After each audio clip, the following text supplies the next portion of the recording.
Uns podem estranhar, cadê o Apocalipse? Né? Vai ter também, mas calma. Relaxa que vai ter. O que nós vamos falar hoje, irmãos, é sobre os três Elias. Né? Os três Elias. E alguém pode perguntar assim, mas como três? Eu só ouvi falar de um. Então, se você não sabe, vai aprender hoje.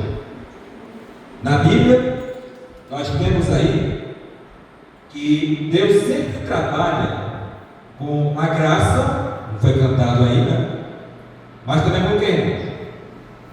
Deus é equilíbrio, né? Um equilíbrio perfeito. Ele equilibra a graça, a misericórdia com o quê? Com a justiça, certo? Deus sempre trabalha com a graça, a misericórdia e a justiça, equilibrados, tá? Ele é um Deus perfeito. E nós sabemos, irmãos, que Jesus Cristo, Ele revelou a graça mesmo antes de existir o mal e o pecado, porque diz a Bíblia que o Cordeiro foi morto quando? O Cordeiro foi morto quando? Quem lembra aí? O Cordeiro foi morto desde a... Exato. Então, antes do pecado já existia a graça. Por conta disso, irmãos, é que nós podemos compreender que Deus, sempre que Ele vai fazer alguma coisa importante, Ele envia os seus mensageiros para advertir, porque Ele é um Deus de graça. Vocês sabem que no tempo de Noé iria acontecer o quê? O que Deus pretendeu fazer? Ele iria destruir, né? Ele iria destruir. Só que antes que a destruição acontecesse, Deus mandou Noé para fazer o quê? A pregação. Não é isso? A pregação. Noé foi mandado pregar que haveria um dilúvio. E uma pergunta que todo jovem faz, toda criança faz, né? Mas que é uma pergunta interessante, uma pergunta inteligente. Se todos tivessem se arrependido, ia acontecer o quê? Se as pessoas se convertessem, né, parassem de fazer o mal, iria haver o quê? A salvação. E aí?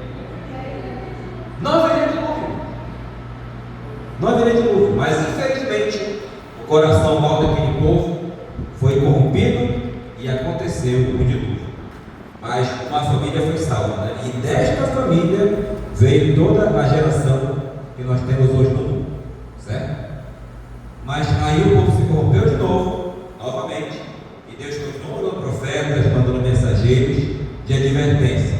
Você pode perceber, por exemplo, que no tempo de Sodoma e Gomorra, Deus mandou 2 anjos, não foi isso?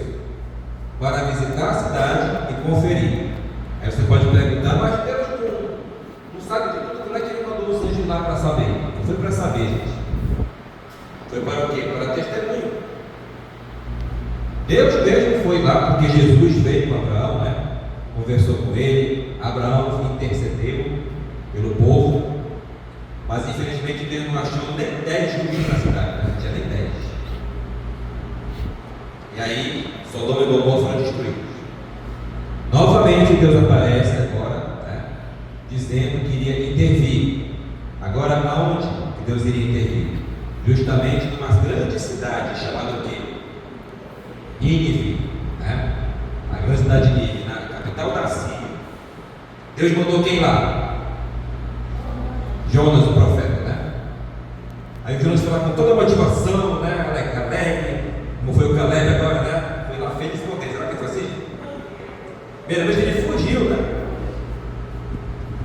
Por que ele fugiu, gente? Me diga aí.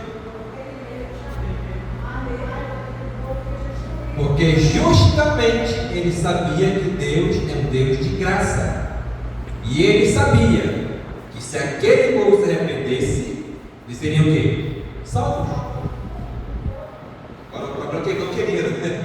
Ele foi o primeiro evangelista que não queria a salvação do povo. Olha só que coisa, né? Ele foi evangelista ao contrário. Mas ao mesmo tempo, né? Ao mesmo tempo, ele foi o que teve mais sucesso, porque todas as arrependeu, só que tem um porém aí, né? Um porém bem grande. Qual é o porém? O verdadeiro evangelista não foi o profeta Jonas. Foi quem? Foi quem? Foi quem? Foi o rei de Nínive. Porque esse sim, escutou mensagem. Eita, que negócio é esse, né? A cidade vai ser destruída. Aí ele fez o quê? Se arrependam, se convertam, se humilhem, né? Façam jejum, se vistam de luto, e de repente, quem sabe, Deus não vai se comover, né? E não vai nos perdoar. E foi exatamente o que aconteceu, né? Durante 180 anos, a destruição ela foi desviada, e somente no tempo de Amós é que realmente foi destruído, porque voltou tudo de novo, né? Infelizmente. E aí chegamos agora a um tempo onde acontece uma terrível apostasia, mas agora em Israel. No tempo de Israel aconteceu uma terrível apostasia. O que aconteceu, gente? Acabe subindo ao trono. E aí ele foi casar, né? Ele foi casar. Só que a criatura foi escolher quem para casar, gente. Com quem que esse cara casou? Uma moça direita, né? Honesta, com aquela jovem de azul, né? Moça. Será que foi assim? Será que foi isso? Ele escolheu quem para casar? Jezebel, né? Jezebel, justamente, né? Que ela era o quê? Uma feiticeira, né? Olha só, gente. Uma feiticeira. Ela era sacerdotisa de Baal. Para vocês terem uma ideia. Né? Sacerdotisa de Baal. E aí, casaram-se. E esse casamento produziu uma terrível apostasia, né? Uma terrível apostasia. Porque assim, gente, uma coisa que vocês devem ter compreensão, especialmente quem ainda tem jovem, né, na igreja, é que geralmente quando um bom, se bem que ele não era tão bom assim, né? Mas enfim, vamos supor que ele seja, um bom casa com um mau, o que geralmente acontece? Quando um bom casa com um mau, o mal tende a corromper o que é bom. Olha só, porque o Paulo escreveu, né? As más companhias corrompem os bons costumes. Infelizmente. Aconteceu isso no tempo lá no tempo de Noé, né? Que os filhos de Deus casaram com as filhas dos homens e elas corromperam eles. Aconteceu o mesmo com Salomão, né? Casou com as pagãs e elas corromperam ele também. Então você vê que sempre que o mal casa com o bom, né? Geralmente não dá bom, né? Dá ruim. Então você percebe que essa matemática é séria. E então a apostasia se instalou entre o povo de Deus e todos copiaram o exemplo mau que estava ali. Porque assim, eu falei de Salomão, né? Infelizmente Salomão cometeu um erro terrível. Um erro terrível, que foi confiar em si próprio. Augusto perguntou assim: mas por que ele se casou tanto? Quando ele chega lá para nós, por que ele se casou tanto? Qual era o propósito dele? O que ele queria? Qual era a intenção dele a fazer isso? Olha só, gente, que interessante, né? Tem uma frase que fala bem assim: de boas intenções. E é verdade. E é verdade. Por quê? Porque Salomão tinha uma boa intenção ao se casar. Qual era a intenção? Não fazer alianças para que Israel fique protegido. Mas me diz uma coisa: quem que era a proteção de Israel? Quem protegia Israel? Deus. Então o que Salomão tinha que fazer? Confiar em Deus. E quando as mulheres pagãs vieram, ele se casou com várias centenas delas, né? Elas fizeram o quê? Elas instalaram no reino de Deus, no povo de Deus, os cultos pagãos. Vocês lembram que Salomão, né, mandou fazer o templo para o Senhor, né? O maior templo que existiu, mais bonito, mais lindo. Problema: o templo de Deus ficava no Monte Sião, né? E na frente, bem na frente do Monte Sião, fica qual monte? Me digam aí. Bem na frente. Quem que lembra aí? Bem na frente. Geografia de Israel. bem na frente do Monte Sião, tem o Monte das quê? Das oliveiras, exatamente. Tá? Bem na frente. Ou seja, quem estivesse no templo de Deus enxergava o que estava acontecendo lá naquele Monte das Oliveiras. Aí eu pergunto, o que tinha ali nas oliveiras? No Monte das Oliveiras tinha o quê? O que tinha lá? A Bíblia diz. Tinha oliveiras? Não. Tinha outra coisa também. Existiam os templos pagãos que Salomão mandou fazer para as esposas dele. Que todos os deuses pagãos estavam ali. Aí me digam, como é que é as cerimônias pagãs? A pior porcaria que podia existir. Né? A pior porcaria que podia existir. Por quê? Porque os cultos pagãos, gente, eram regados à bebedeira, à droga, né? Naquele tempo já existia. E, consequentemente, com isso vinha o quê? A imoralidade. Tá? Agora, imagina a cena. Você está no templo de Deus, na igreja, toda Deus oferecendo a sua oferta lá. E se você der uma olhada no que está bem na sua frente, você vai ver o quê? Tinha lá sexo ao vivo. Né? À luz do dia, todo mundo lá na imoralidade. Olha só que terrível a apostasia, né? Que Salomão instituiu. E quando Jezabel chegou, isso só piorou, gente. Só piorou. Tá? Porque aí que ela mandou fazer, não só ali naquele monte, mas em toda a Israel. Tá? Em todo o reino. Certo? E aí Deus levantou quem para protestar contra essa apostasia? O profeta Elias, né?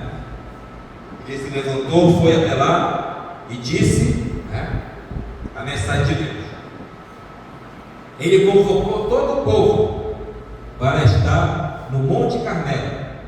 E ali então ele mandou os quase 1000 profetas de Baal e Azéia, né, deusa lá que era deus da fertilidade. Eles fizeram altares para os deuses deles. E aí Elias então ficou lá observando, né? Diz a Bíblia que eles passaram o dia inteiro ali, naquele ritual, aquela coisa dele lá, dançando, pulando, né, se cortando e tudo mais. Passaram o dia inteiro ali, eles até zombavam, né? Gritem mais alto, quem sabe Baal viajou, né? Ou está no banheiro, de repente, né? Gritem mais alto, de repente eles tudo. Quando acabou o dia, já no pôr do sol, na hora do sacrifício da tarde, fala a Bíblia, Elias restaurou o altar de Deus. E aí então ele mandou jogar muitas luzes, vasos de água, né? No altar, em todo canto que estava ali. E aí então, olha só o contraste. É interessante você perceber isso. Olha só o contraste entre o que Elias fez e o que os falsos profetas fizeram. Como era o ritual deles? Como é que era o ritual deles? Bagunça, gritaria, né? Pula-pula, fala línguas e tal. O que Elias fez? Ele se ajoelhou e falou, né? Ó Deus, manifeste agora a este povo que tu és Deus. Já aconteceu o quê? Raios caíram do céu e consumiram tudo que estava ali. O altar, a oferta, as pedras, até a água que estava ali em volta, né? Do altar. Por que eu estou falando isso? Porque eu pergunto para vocês, como é que são os cultos que a gente vê por aí fora? Gritaria, né? Pessoal girando. A pergunta é, será que Deus é surdo? Eu tenho que gritar para ele me ouvir? Será que Deus é surdo? Será que Deus aprova esse negócio de gira-gira, né? Da cambalhota, dá vontade de pular, dá vontade de correr, né? Sou grito por aí. Será que Deus aprova isso? Se ele não aprovou no tempo de Elias, por que ele aprovaria hoje? Parece um pouco de adoção, né? Não esqueçam, gente, que o que aconteceu no passado acontece também agora, acontece no futuro. Ao mesmo tempo que havia aqueles cultos pagãos, as pessoas só transferiram o paganismo com roupagem de cristianismo. Só trocaram o nome de Baal por Jesus. Infelizmente é assim. Tem gente que pega coisas daí do mundo quer colocar na igreja só, não, se falar de Jesus está bom. Mas não basta falar de Jesus. Não basta falar de Jesus. Tá? E aí Elias fez este protesto. Só que é interessante que em Malaquias 4, verso 5, vamos abrir a palavra de Deus. Malaquias 4, verso 5. Acompanhe na sua Bíblia. Malaquias capítulo 4.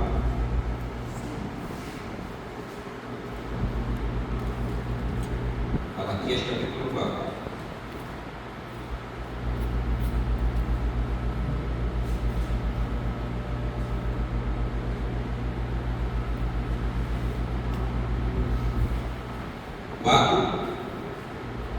E o verso 5.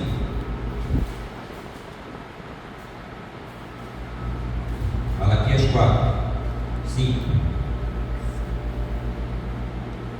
Deus diz: eu vos enviarei o profeta Elias, antes que venha o grande e terrível dia do Senhor. E ele converterá o coração dos pais aos filhos, e o coração dos filhos aos pais, para que eu não venha e fira a terra com maldição.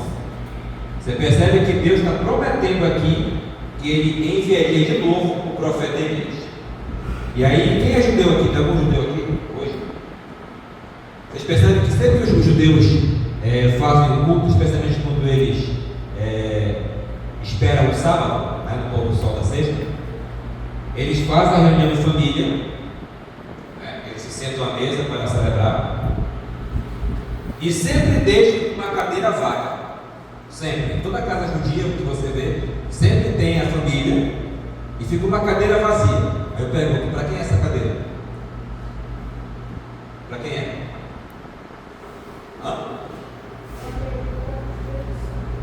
O profeta Elias. O profeta Elias, né? Os judeus sempre deixam uma cadeira vazia para o profeta Elias, porque eles acham que Elias vai chegar, né? Então vocês percebem que Deus prometeu que Elias voltaria. E olha só o que fala agora em Mateus. Vamos lá para o Novo Testamento. Mateus.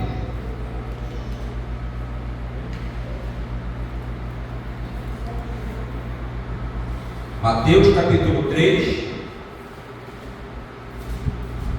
versos 1 a 3. Mateus capítulo 3, versos 1 a 3.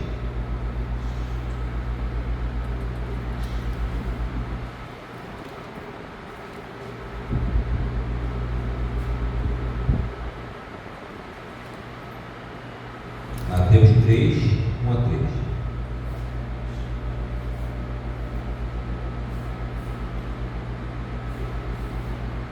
Diz a palavra de Deus: naqueles dias apareceu João Batista, pregando no deserto da Judéia, e dizendo: arrependei-vos, porque o reino do céu chegou. Porque é dele que o profeta Isaías disse: volte para o deserto, preparai o caminho do Senhor, endireitai as suas veredas. Irmãos, a Bíblia diz que João, ele veio no espírito e poder de Elias, para preparar a primeira vinda do Senhor. Ele pregou, ele anunciou a mensagem, né? E o mais interessante, olha só que interessante, outro paralelo que eu vejo. Você percebe que Elias pregou contra quem? Quem que estava em Israel naquele tempo? Também falaram Acabe e Jezebel, né? Acabe e Jezebel. João Batista pregou contra quem? Me relembrei. Contra quem? Herodes e Herodias. Herodes e Herodias, que era um casal ímpio. Um casal ímpio. Guarda essa informação aí, tá? Vou já voltar para ela. Então João Batista, ele pregava a mensagem profética, a mensagem de Deus, advertindo para a primeira vinda do Senhor. E olha só que interessante que Jesus ele também faz essa comparação. Essa mesma comparação. Vou pedir que você abra a sua Bíblia agora.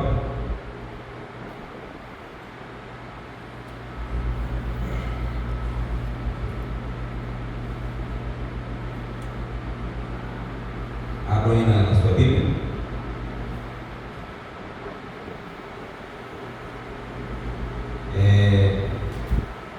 Evangelho, né?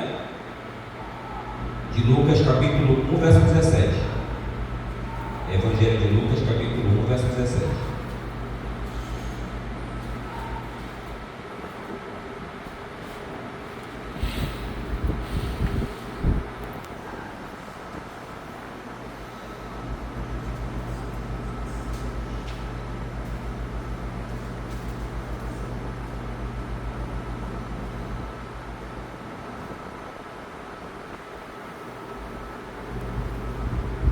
Na verdade, né? É Mateus 11, 13 e 14. Mateus 11, 13 e 14. Mateus 11, versos 13 e 14. Vejam só o que o próprio Jesus fala acerca disso aí. Mateus 11,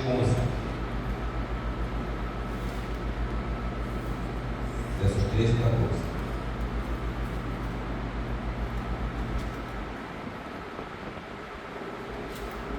Pois todos os profetas e a lei profetizaram até João. Interessante que esse texto aqui ele é usado, né? Por alguns para falar que a lei foi abolida. Aí eu pergunto para vocês, isso é verdade, sim ou não? É verdade? Eu falo assim, os profetas e a lei profetizaram até João. E aí, como é que você responde isso? O que significa isso? Não sabe?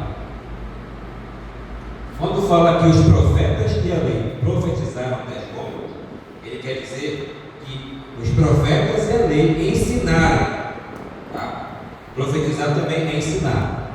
Até João, quando João chegou, ele encaminhou as pessoas para Cristo. Tá? Agora, olha só o que ele fala no verso 14. Ele fala assim: e se querer dar crédito, é ele, o Elias, que havia de vir. Então, até aqui nós temos dois Elias, né? Lá o que combateu Jezabel, e Jesus fala que João Batista também era Elias. Por quê? Ele veio no espírito e poder de Elias para dar a mensagem para o seu tempo. A mensagem de Elias qual era? A primeira vinda do Senhor. E ele cumpriu essa missão. Agora é interessante, irmãos, voltando lá para o texto de Malaquias, que sim, João Batista cumpriu essa missão. Mas observem só que Malaquias ele parece estar falando de alguma outra coisa. Voltem lá para Malaquias capítulo 4.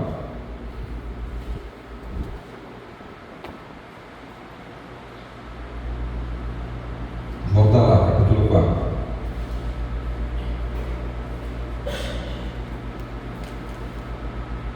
De novo, verso 5. Eu vos enviarei o profeta Elias antes que venha o quê? Antes que venha o quê? O grande e terrível dia do Senhor. Quando fala dia do Senhor aqui, gente, qual é? Nós cantamos aqui que o sábado é o dia do Senhor, né? Este dia do Senhor, tá? Mas aqui nesse texto, o que é o dia do Senhor? O que é? A volta, o dia do julgamento final. Então, antes que venha a volta de Jesus, Elias voltaria de novo. E a pergunta é, agora então, quem é esse Elias? Esse terceiro Elias? Vejam só, o que tem Apocalipse capítulo 10. Apocalipse capítulo 10.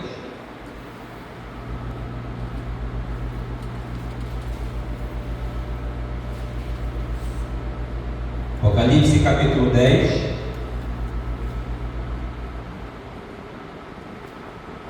Agora o verso 11. Apocalipse 10, 11. Apocalipse capítulo 10, verso 11. Então me disseram: é necessário que profetizes outra vez a muitos povos, nações, línguas e reis. Meus amigos, antes que venha o terrível dia do Senhor, a volta de Jesus, outro Elias se levantaria para profetizar outra vez. Mas agora não seria mais uma só pessoa, né? Porque o Elias era um, João Batista também era uma pessoa. Mas agora não seria mais uma pessoa. Seria agora o quê? Um movimento profético.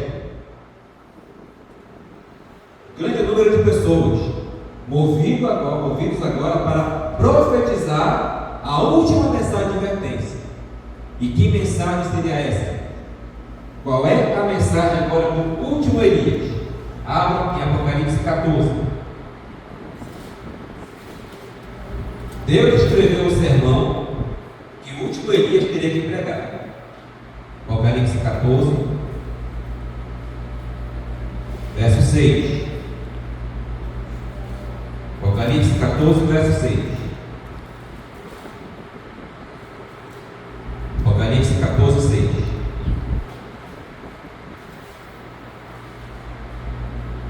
Diz a Bíblia: vi outro anjo que voava pelo meio do céu e trazia o evangelho eterno para proclamar aos habitantes da terra e a toda nação, tribo, língua e povo, dizendo em alta voz: temei a Deus e dai-lhe glória, porque é chegada a hora do seu juízo. Adorai aquele que fez o céu, a terra, o mar e as fontes das águas.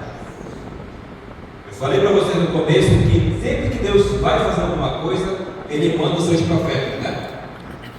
Veio então Elias, veio João Batista, e agora que ele vai voltar pela segunda vez, ele manda outra vez os seus profetas. Eu falei para vocês, não é só um, não é só um, é um povo que tem que profetizar, é um povo que tem que avisar. Agora, infelizmente, o que está acontecendo? Eu percebo com tristeza. Este povo não está querendo entregar a sua mensagem, que na verdade é a razão da existência deste povo. Meus irmãos, se nós pararmos de pregar as 3 mensagens evangélicas, pode derrubar essa igreja, não serve para nada. Pode derrubar. Porque a igreja adventista ela não é mais uma igreja evangélica. Não é mais uma. Ela tem que ser a que prega estas mensagens, as 3 mensagens evangélicas. E agora, gente, especialmente a terceira, né? Porque nós estamos vendo o mundo se encaminhando, se engatilhando justamente para a imposição do que nós conhecemos como leis dominicais. Eu tenho certeza que vocês estão acompanhando, né? O negócio da escala 6x1, que fere diretamente o que Deus mandou. O que Deus mandou?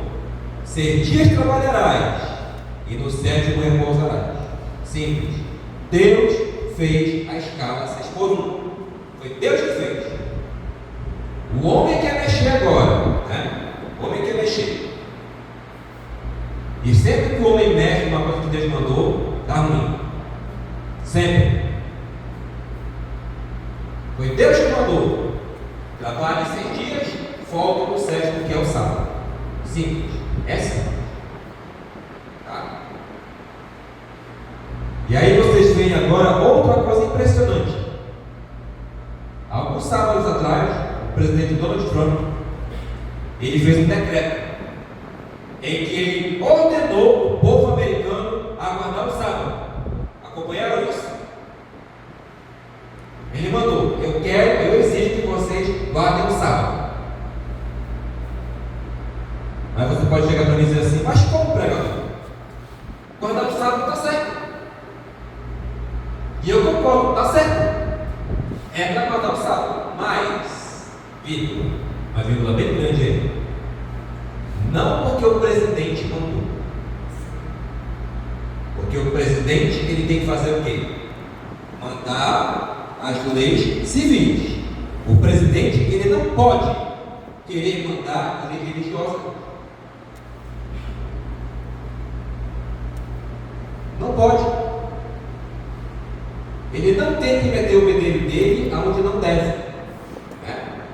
A religião e o Estado têm que estar separados. Esse é o correto. Eu fico muito triste quando as pessoas, aparecem um candidato qualquer aí, Deus, padre e família, e correm para votar no sujeito, porque está falando em Deus. Mas não pergunto qual é o Deus dele. Será que o Deus que ele está falando ali é o Deus da Bíblia? Ou será que é outro Deus?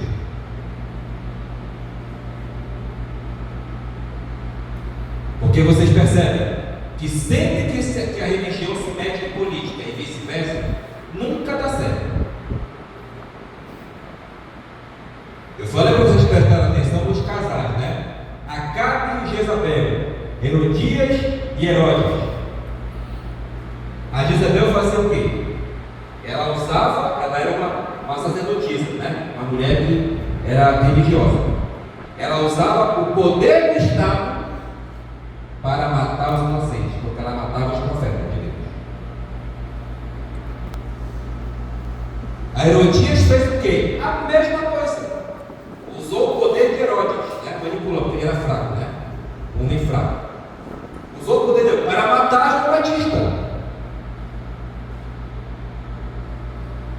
E agora, o povo de Deus, o último Elias, vai ter que lutar contra quem? Contra a besta e a mulher que é a cavalo. Olha só que interessante, Novamente aí, o Estado, que é a besta, o homem do casamento, vamos dizer assim, e a esposa dele, que é a mulher, a religião, a quem ele carrega. Vocês veem que sempre a religião e o Estado estavam unidos aí contra o povo de Deus. Vocês percebem isso? É exatamente por isso que o povo de Deus não se mete em política. Sempre que o candidato vem assim, Deus, Deus, Deus, eu já fico de pé atrás também, porque o negócio dá bom. Porque uma coisa que eu aprendi é que se você é alguma coisa, você não tem que estar reafirmando isso, não é verdade? Quem é se demonstra. Não tem que estar o tempo todo, eu sou cristão, eu sou cristão. Não precisa nem você dizer. As pessoas vão anotar. Não é verdade ou não? Então você percebe que o povo de Deus terá que lutar de novo contra esse casamento ímpio entre religião e Estado. Nós temos aí o Estado e temos a Jezebel moderna, que novamente controla o controle da Idade Média. O Estado para promover leis contra o povo de Deus. Mas mesmo assim, o povo de Deus irá se levantar com todo o poder e toda a força e irá justamente dizer: se alguém adora a besta da sua imagem e recebe o seu sinal até na mão, bebe o vinho da cólera de Deus, da ira de Deus. A pergunta é: quem terá coragem para se levantar e pregar isso, correndo risco de vida ou de morte, risco de morte? Seremos corajosos para lutar as guerras do Senhor? Ou será que iremos nos acovardar? Essa é uma pergunta que temos que fazer todo dia e pedir forças a Deus, porque hoje nós podemos estar aqui pregando no sábado, num ambiente confortável, com ar-condicionado, tudo bonitinho, tudo legal. Mas o tempo corre e se acelera, em que teremos que deixar a cidade, deixar tudo, deixar qualquer coisa, deixar a nossa própria vida secular aqui. E a questão é: quando chegar esta hora, que eu vou ter que deixar tudo, será que eu vou com o coração confiante em Deus? Ou será, que diz o diz, lembrai-vos da mulher de Ló, ou será que eu vou olhar para trás? O que eu vou fazer? Irmãos, eu não estou aqui para dizer que Jesus te ama, Ele pode mudar a tua vida, se você já sabe, né? Já está cansado de saber. Nós estamos aqui hoje, irmãos, para convocar os irmãos para a última batalha de Deus, que é a guerra do Armagedon. Novamente, Elias estará no Monte Carmelo, que é o Monte Armagedon, que fala na Bíblia, e raios cairão do céu. Mas qual é o problema? Qual o problema? Dessa vez, os raios serão de Baal. E aí? Deus fala na Bíblia. Os raios vão voltar a cair de novo no céu, mas desta vez serão de Baal. É por isso que a fé que nós temos em Deus deve ser uma fé que suporta as provações e sofrimentos, porque Deus se revelará. É interessante que, se vocês estudarem Apocalipse, bem atenção, você pode perceber que o Apocalipse ele é igual ao livro de Êxodo. Quando Moisés estava conduzindo o povo no deserto, aconteceu o quê? Ele conduziu o povo para em frente ao mar, foi isso? E atrás vem aqui, porque na musiquinha lá, atrás vem Faraó, né? O povo estava então o quê? Encurralado. Na frente o mar e atrás o Faraó e seu exército. O que Deus fez, irmãos? O que Deus fez? No tempo de Moisés, Deus abriu o mar para que o povo atravessasse. Mas agora o povo de Deus atual, né, vai estar de novo, sem opções, aqui na terra falando. Totalmente, humanamente falando, desamparados. Mas o que Deus vai fazer agora? Ele vai fazer o quê? Deus vai fazer o quê? Agora, Deus irá abrir não o mar, mas Deus vai abrir o céu. E o povo de Deus vai subir. Aí vai fugir do mal e subir para o céu. Irmãos, se eu perguntar hoje aqui, quem quer ir para o céu? Todo mundo levanta a mão, né? Mas a questão é, será que eu estou disposto a pagar o preço? Será que eu estou disposto realmente a fazer o que Deus manda? Porque Cristo manda fazer o quê, gente? Ele manda assim: quem quiser vir após mim, negue-se a si mesmo, tome a sua cruz e siga. Jesus manda tomar a nossa cruz e seguir. Estamos nós dispostos a fazer isso? Será que nós realmente queremos ir para o céu? Nós temos que tomar a nossa cruz. Que possamos então, irmãos, confiar em Deus e fazer orações a Ele para que nós nos convertamos, para que quando Ele chegar, nós possamos estar prontos. Amém. Cantar agora, para finalizar, o hino Alta Esperança. 444.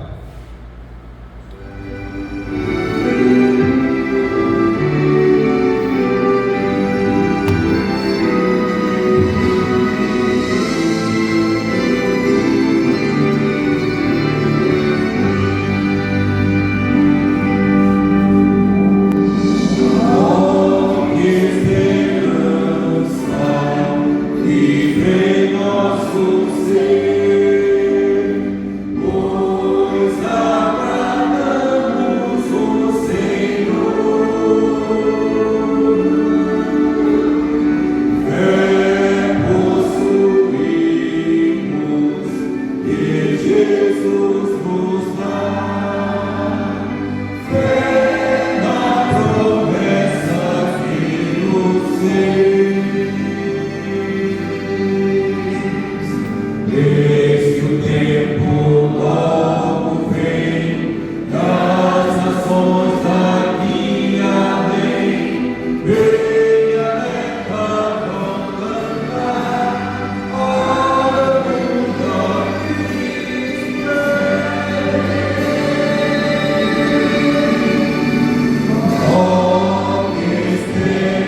necessário, Senhor.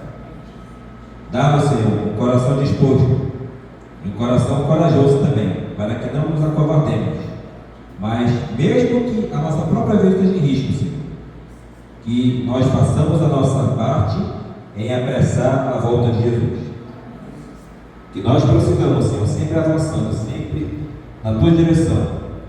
Que não deixemos nem desviemos o olhar de Ti. Nos conduz, Senhor, toma-nos pela mão, leva de volta agora para casa em paz e que o Senhor nos traga de volta na próxima reunião. Amém.